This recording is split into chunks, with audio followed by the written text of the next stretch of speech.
হলো গো পিসি আমার? জলজ্যান্ত একটা মানুষ এভাবে চলে গেল। আমি যে অকুল সাগরে পড়লাম। কাঁদিস নে বউ, কাঁদিস নে। জন্ম মৃত্যু বিধাতার হাতে। উনি তোর স্বামীকে অকালে কেড়ে নিয়েছে। আমাদের কি কিছু করার ছিল বল? গেছে তো গেছে, আমাকেও একেবারে ডুবিয়ে গেল। ওর অসুখের সময় ধার দেনা করে এই গলা অবধি ঋণ নিয়েছি।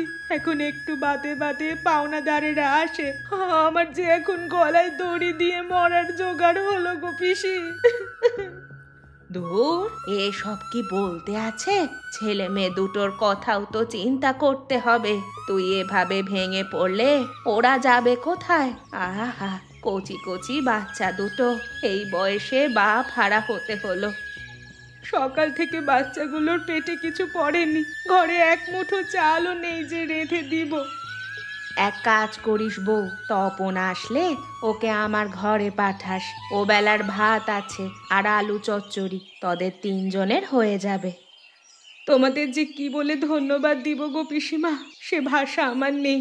তোমরা আছো বলেই টিকে আছি, কিন্তু এভাবে আর কদিন চলবে বলো? এই বাড়িটাও তো বন্ধক চক্রবর্তীদের কাছে। দিন রাত ওরা বাড়ি ছাড়বার কথা বলছে। এক কাজ করব, বাড়িটা তুই ছেড়ে দে। চক্রবর্তীদের টাকা মিটিয়ে আরো কিছু টাকা পাবি, তাতে বাকি ঋণগুলো পরিশোধ করতে পারবি। বাড়ি ছাড়লে যাবো কোথায়? আমাদের তো আর কোথাও যাওয়ার জায়গা নেই গো পিসি। কেন, বাপের বাড়িতে যাবি। ওখান থেকে তো তুই কিছু আনিসনি। যে জমির ভাগ তোর আছে তার গুণে থাকতে পারবি। কিন্তু দাদা বৌদির সংসারে কি আমাদের রাখবে ওরা? কেন রাখবে না? তুই কি ওদেরটা খাবি নাকি? তাছাড়া ছেলে মেয়েগুলো বড় হলে তোর গতি হবে। এই কয়টা দিন মাটি কামড়ে পড়ে থাক। ঠিক আছে, তবে আজই আমি দাদাকে চিঠি লিখব। আমি তাহলে উঠি রে বউ, তপনকে পাঠিয়ে দিস।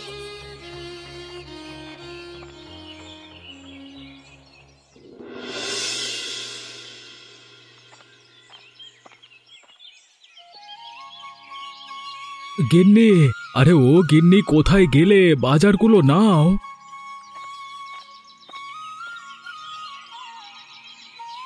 ওগো, তুমি এসেছো? ওদিকে তোমার চিঠি এসে বসে আছে। চিঠি? কে চিঠি পাঠালো? মালতী শ্বশুর বাড়ি থেকে পাঠিয়েছে। দেখো তো পড়ে, কি লিখলো, কি হয়েছে?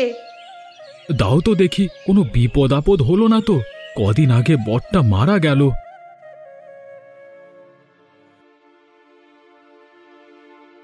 ওগো, কি লিখেছে? যা ভেবেছিলাম তাই, ঘর বাড়ি বিক্রি করে দিয়েছে। এখন ছেলে মেয়ে নিয়ে আমাদের বাড়িতে উঠবে গো।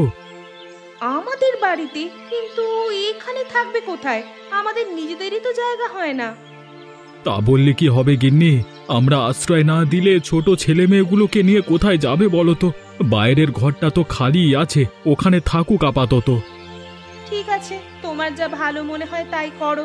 আমার কথা তো তুমি আর শুনবে না। আমি তবে কালকে ওদের নিয়ে আসবো, তুমি সকাল সকাল ডেকে দিও। বেশ, এখন হাত মুখ ধুয়ে এসো, আমি খাবার দিচ্ছি, খেয়ে নাও। দাও গিন্নি, খুব খিদে পেয়েছে।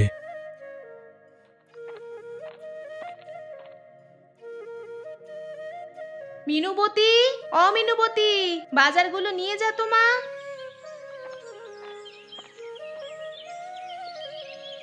তোর বাবাকে কটা মুড়ি মেখে দে, আমিও ঘরটা পরিষ্কার করি গিয়ে।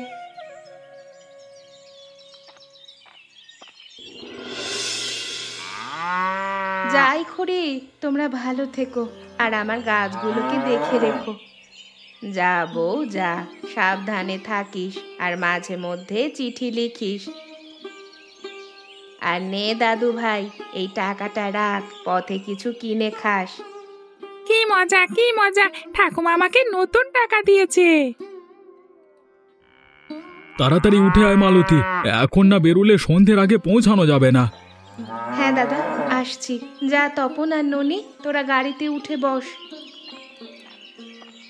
ছেলে মেয়ে নিয়ে সুখে শান্তিতে বেঁচে থাকো।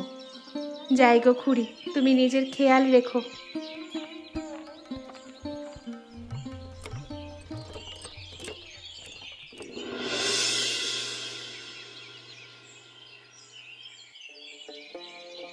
তোরা আজকে থেকে এ ঘরেই থাকবি। দক্ষিণের জানালাটা একটু নড়বড়ে, আমি কালকে ঠিক করে দেব। তাছাড়া আর কোনো সমস্যা নেই। বড় ঘর, 3 জনে থাকতে পারবি। ঠিক আছে দাদা। আর আজকের খাবারটা আমাদের সাথেই খেও। এত দূর থেকে এসেছো, রান্না বান্না আর করতে হবে না। আজকের রান্না কেন, ওরা এখন থেকে আমাদের সাথেই খাবে। খাবার দাবার নিয়ে তুই কোনো কিচ্ছু চিন্তা করিস না বোন। এখন থেকে এক হাঁড়িতেই 2 পরিবারের রান্না হবে। তুমি আমায় বাঁচালে গো দাদা। এই মুহূর্তে নিজেদের আলাদা রান্না করতে গেলে অসুবিধায় পড়ে যেতাম। তবে তোমরা চিন্তা করো না, আমি যে কোনো একটা কাজ ঠিক জুটিয়ে নেব। খাবারের খরচ যা আসে তার অর্ধেক আমি দিব। ও ঠিক আছে গো ঠাকুরজি, সে নিয়ে তোমাকে চিন্তা করতে হবে না। আমরা তো আছি নাকি? নাও এবার সবকিছু গুছিয়ে নাও। আমি রান্নাঘরে গিয়ে দেখি মিনুটা কি করছে।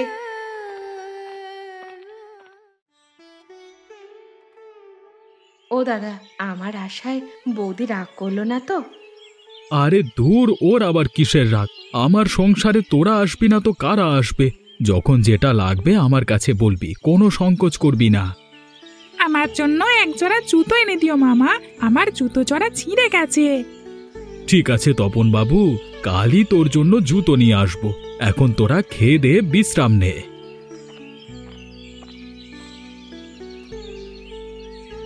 আমাদের মামাটা কত ভালো মা, দেখেছো?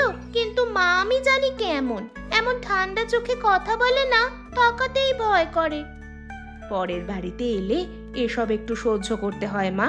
এখানে থাকতে গেলে ভুলিয়ে ভালিয়ে ওদের মন জয় করতে হবে। এখন যা, রান্নাঘরে গিয়ে দেখ কি করে।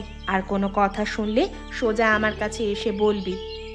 যাচ্ছি মা, সে তোমায় আর বলতে হবে না, আমি সব খবর নিয়ে আসবো।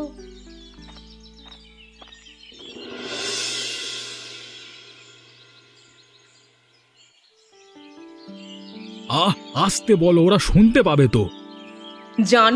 জানু কোরা, আমি তো শোনানোর জন্যই বলছি। কেমন বুদ্ধি তোমার বলিহারি! একে তো 3টে মানুষকে আশ্রয় দিলে, তার উপর খাওয়ার খরচাটাও নিয়ে নিলে।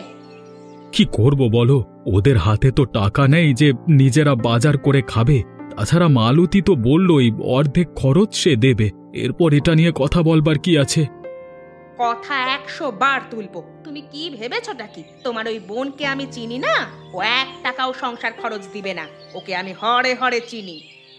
আগে থেকে কারোর সম্পর্কে ধারণা করা ঠিক না।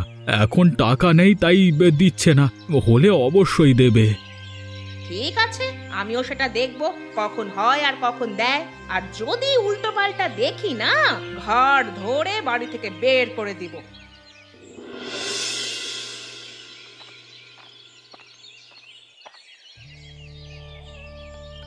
কি করছো গো দিদি? এই তো রান্না করছি। তুই কখন এলি? টেরই তো পাইনি। এই তো এলাম বলে। তা কি রান্না করছো?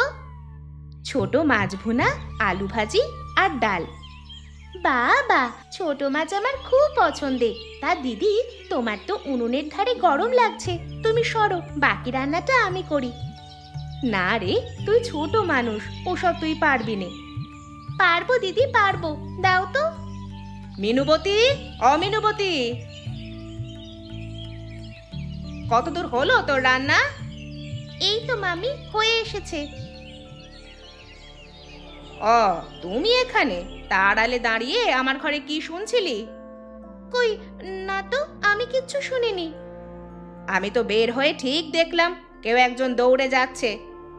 ওটা আমি নই মামিমা, আমি তো সেই কখন থেকে রান্নাঘরে। ও দিদি, তাই না? হ্যাঁ মা, ও অনেকক্ষণ আগে থেকে দাঁড়িয়েছিল। বটে, তা তুই রান্নাটা তাড়াতাড়ি শেষ করে সবাইকে খাইয়ে ফেল। আমার মাথাটা বড্ড ধরেছে, আমি ঘরে যাচ্ছি। মাথা ধরেছে? তাহলে আমি তোমার মাথা মালিশ করে দেই। না না, ওসব লাগবে না, একটু ঘুমালেই সেরে যাবে। আমার মাথা মালিশ অনেক ভালো মামিমা, তাছাড়া তোমার উকুনগুলোও এনে দিব। বেশ, চল তবে।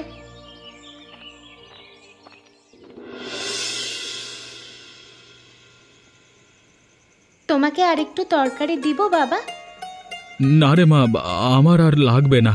তা তোর মা কোথায়? ও খাবে না? মায়ের মাথা ধরেছে, বলল পরে খাবে। ননিবালাও বৌদির ঘরে ওর মাথা টিপে দিচ্ছে। গিন্নির স্বভাবটা আর গেল না, বাচ্চাগুলো আসবার আগেই ওদের কাজে লাগিয়ে দিয়েছে। এমন ভাবে বলছো কেন বাবা? মা তো জোর করে ওকে কাজ করতে বলেনি, ননিবালা নিজের ইচ্ছে গেছে। পরের বাড়িতে এলে আর নিজের ইচ্ছা অনিচ্ছে থাকে না রে মা, তখন পরের মন জুগিয়েই চলতে হয়। পরের বাড়ি করবে না পিসি, এ বাড়ি তোমার বাবারও। এখানে আমাদের যতটুকু অধিকার আছে তোমাদেরও ততটুকু আছে। তোর মতো সবাই যদি পিসির দুঃখটা বুঝতো রে মা, তাহলে আর এত কষ্ট হতো না। ওর বাবা মারা যাওয়ার পর কি কষ্টই না করেছি, না খেয়ে ছেলে মেয়েদের নিয়ে কোনো মতে এখানে আসতে পেরেছি। তোরা আশ্রয় না দিলে হয়তো না খেয়েই মরতে হতো। এই যে শুরু করলে তোমার মায়া কান্না, ওসব কান্নাকাটি রেখে এখন ভাত খাও তো, সব জুড়িয়ে ঠান্ডা হয়ে গেল। খাচ্ছি মা, খাচ্ছি।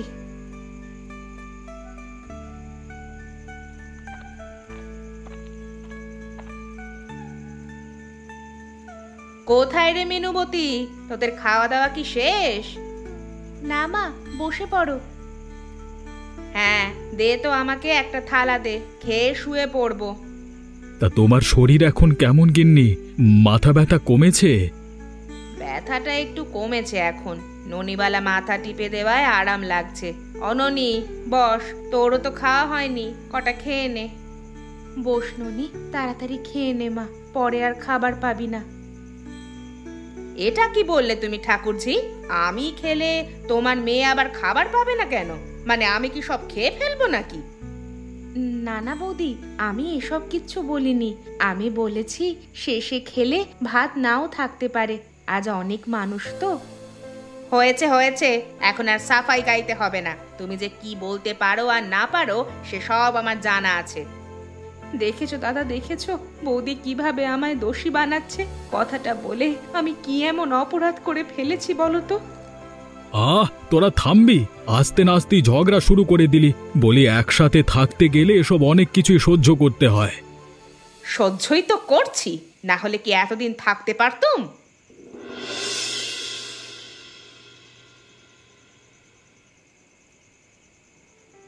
বলিস কি, বৌদি এই কথা বলেছে?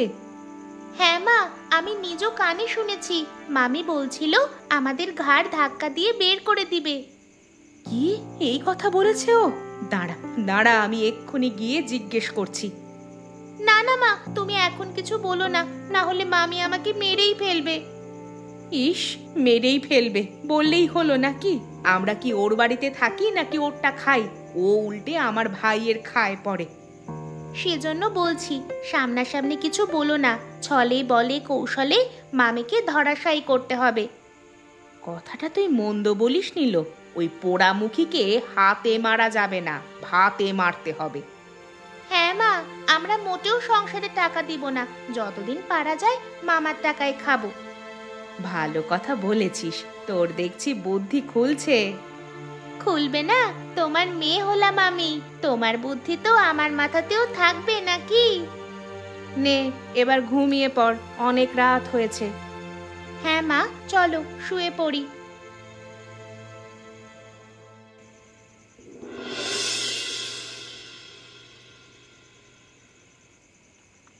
কিরে, শুয়ে পড়েছিস? না মা। আমারও ঘুম আসছে না। এদিকে তোর বাবা গেছে যাত্রা দেখতে, কখন যে ফিরবে কে জানে। যাত্রা শেষ হতে হতে সকাল হয়ে যাবে, তুমি শুয়ে পড়ো মা। ঘুম আসছে না রে, রাগে আমার ব্রহ্মতালু জ্বলে যাচ্ছে। রাগ করলে কি হবে বলো? বাবা তো আর তার বোনকে ফেলে দিবে না। আমি তো ফেলতে বলিনি, কিন্তু আসার পর কেমন কথা বলছে শুনেছিস? ওদিকে শুনলাম বাড়ি বিক্রি করে অনেক টাকা পেয়েছে, ওগুলো খরচ করবে না, জমিয়ে জমিয়ে আমাদের অন্ন ধ্বংস করবে। তুমি আবার কোথা থেকে শুনলে? বাড়ি তো ওদের গ্রামে চক্রবর্তীদের কাছে দিয়ে এসেছে বলল, ওরা নাকি টাকা পেত। ওদের দেয়নি, চক্রবর্তীদের শত্রু ঘোষদের কাছে বিক্রি করেছে। ঘোষটাও গায়ে শক্তিশালী, দলিল পেয়ে ওরা বাড়ি দখল করেছে। ওদিকে চক্রবর্তীটা টাকা দিয়ে এখন বিপদে পড়েছে। তোর পিসি বলেনি তো এই কথা? ননিবালা এসেছিল আমার সাথে ভাব জমাতে, কথায় কথায় ওর পেট থেকে সব বের করেছি। তাহলে পিসি ভালো মানুষ নয় তো মা? গায়ে একটা ঝগড়া বাঁধিয়ে রেখে এলো। এখন আমার সংসারে অশান্তি সৃষ্টি করতে এসেছে, এমনি আমাদের ছোট বাড়ি, তার ওপর 3টে লোক। হ্যাঁ মা, আমারও আর ওদের ভালো লাগছে না। কবে যে ওরা যাবে। তুই চিন্তা করিস না মা, ওদের বেশি দিন এই বাড়িতে আমি থাকতে দিব না। কাল থেকেই অশান্তি শুরু করব। কেবল তুই থাকিস আমার সাথে। আমি তো আছি সব সময়, তুমি যা করবে আমার সমর্থন থাকবে। বেশ, কাল সকালে তবে খেলা হবে। নে এবার শুয়ে পড়, বেশি রাত জাগিস নে।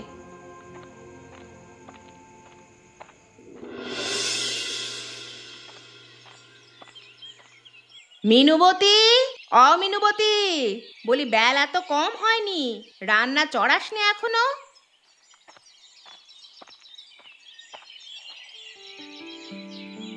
কিভাবে চড়াবো মা, ঘরে যে হাট বাজার কিচ্ছু নেই। তোর বাবাও তো বাড়ি আসেনি, এখন কি করি বলতো? কি আর করবে, কাউকে দিয়ে করাতে হবে। বেশ, দেখছি তাহলে। ঠাকুরজি, ও ঠাকুরজি, বলি ঘরে আছো?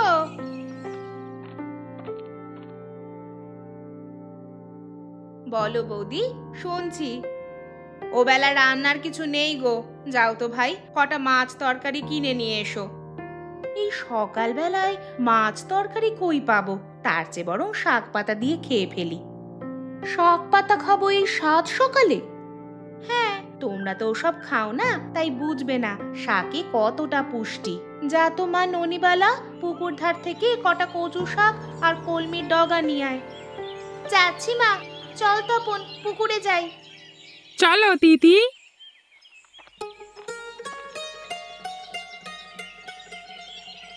এটা কি করলে ঠাকুরজি? জানো না তোমার দাদা কচু শাক খেতে পারে না, এরপরেও ওদের পাঠালে? দাদা না খেলে আমরা খাবো, আর দাদার জন্য অন্য কিছু করে ফেলো। ঘরে ডিম আছে না? না, ঘরে কিচ্ছু নেই। কেন লামে?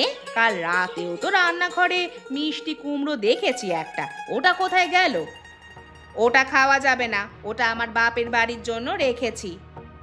ও, লাউ কুমড়ো সব বাপের বাড়ির জন্য রাখবে আর আমাকে বলবে বাজার করতে?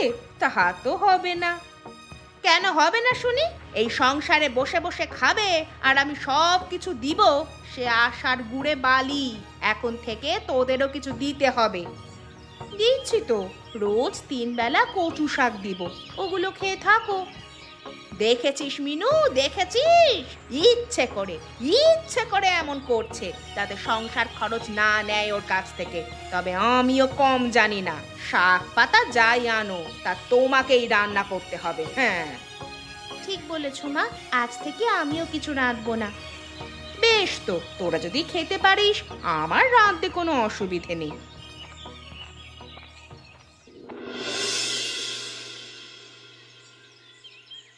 হ্যাঁ গো, আজ এত দেরি করলে কেন? আমি সেই রাত থেকে জেগে আছি। যাত্রা শেষ হতে দেরি হয়ে গেছে, তারপরও ও পাড়ার কুবেরের বাড়িতে গেছিলাম একটা কাজে, তাই কচু শাক ছাড়া আর কিছু নেই। কলমি শাক আছে, দাঁড়াও দিচ্ছি। এসব কি রান্না করলে গিন্নি? জানো না আমি শাক খেতে পারি না, ঘরে অন্য কিছু ছিল না। অন্য কিছু থাকলে কি আর রান্না করি? তোমার বোনকে কতবার বললাম একটু বাজার করে নিয়ে আসতে, আমার কথা শুনলেই না।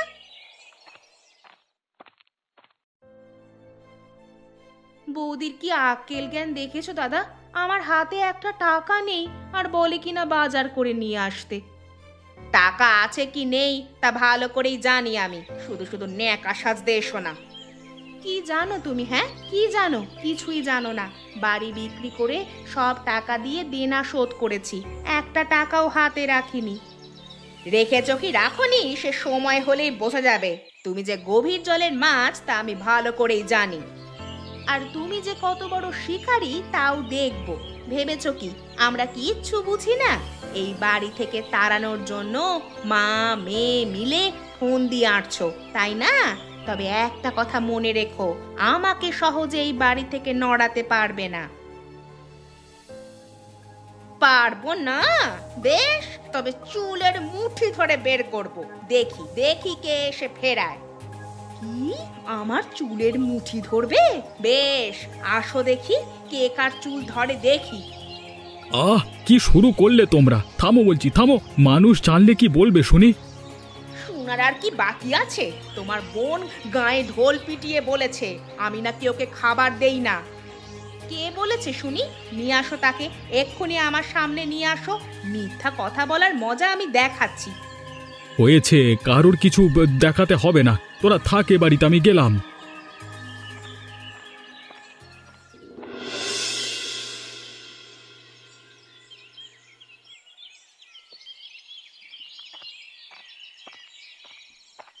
কি হে বিমল দাদা, এমন হন্যে হয়ে কোথায় যাচ্ছ?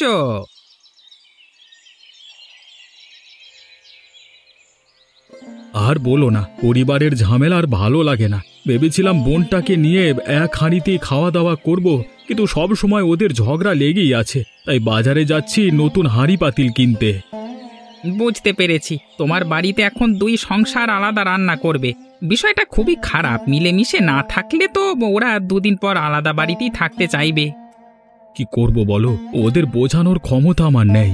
যতবারই বলি ঝগড়া কম করতে, তখন আরো বেশি ঝগড়া করে।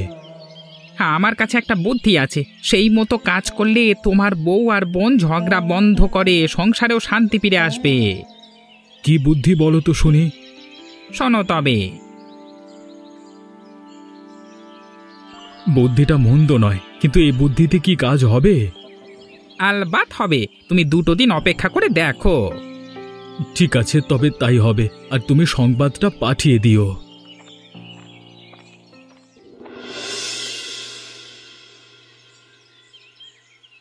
হ্যাঁ গো মা, বাবা তো এখনো ফিরে আসলো না। এতক্ষণ তো দেরি করার কথা নয়। হ্যাঁ রে, লোকটা যে কোথায় গেল, আমি কাউকে দিয়ে যে খোঁজ নিব সেই উপায়ও নেই।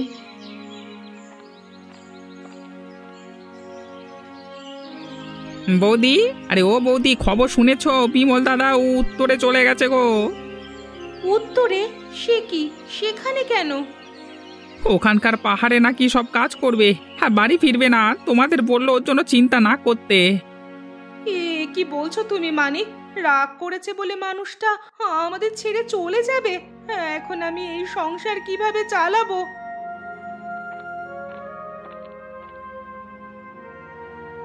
কি হয়েছে বৌদি? দাদা কোথায় গেছে? উত্তরের পাহাড়ে চলে গেছে, আর নাকি বাড়ি আসবে না। সে কি কথা? এখন আমাদের কি হবে? এতগুলো মেয়ে মানুষ, কিভাবে চলবো আমরা? কি আর করবে, তোমরা মিলেমিশে থাকো, হয়তো ও ফিরলেও ফিরতে পারে। হায় হায় হায় প্রভু, এ যে একেবারে মাথায় বাড়ি। ও ছাড়া এই সংসার আমি কিভাবে চালাবো? তাছাড়া লোকটা ফিরবে কিনা সেই নিশ্চয়তাও নেই। কেঁদো না বৌদি, কেঁদো না, আমি তো আছি।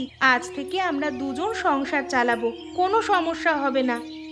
ঠিক বলেছো পিসিমা, এখন থেকে আমাদের মিলেমিশে থাকতে হবে।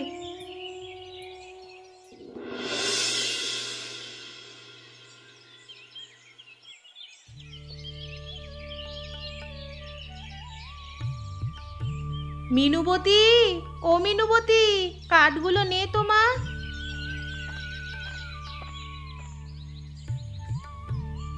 সে কি পিসি, এত কাঠ কোথা থেকে আনলে? কোথা থেকে আবার, জঙ্গল থেকে এনেছি। তা তোর মা কোথায়? মা ননি সবজি বাগানে কাজ করছে, আর তপন গেছে ছিপ নিয়ে মাছ ধরতে। ওই তো মা আসছে।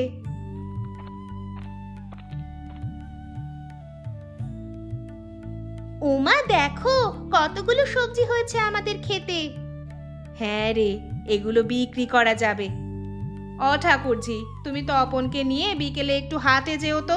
সবজিগুলো বিক্রি করবে, আর উত্তরের লোকেদের কাছে ওর কথা জিজ্ঞাসা করবে। সে আর বলতে হবে না বৌদি, আমি জেনে আসব।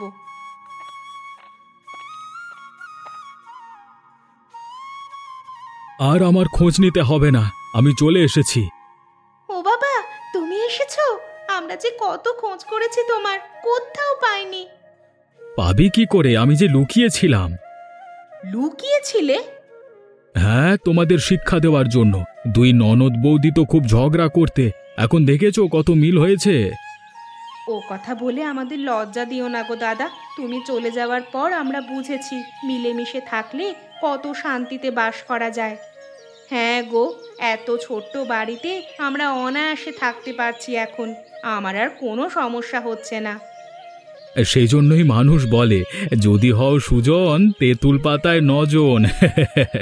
আপনারাও কথাটি মনে রাখবেন, আর এমনই মজার মজার গল্প দেখতে আমাদের চ্যানেলটিকে সাবস্ক্রাইব করতে ভুলবেন না।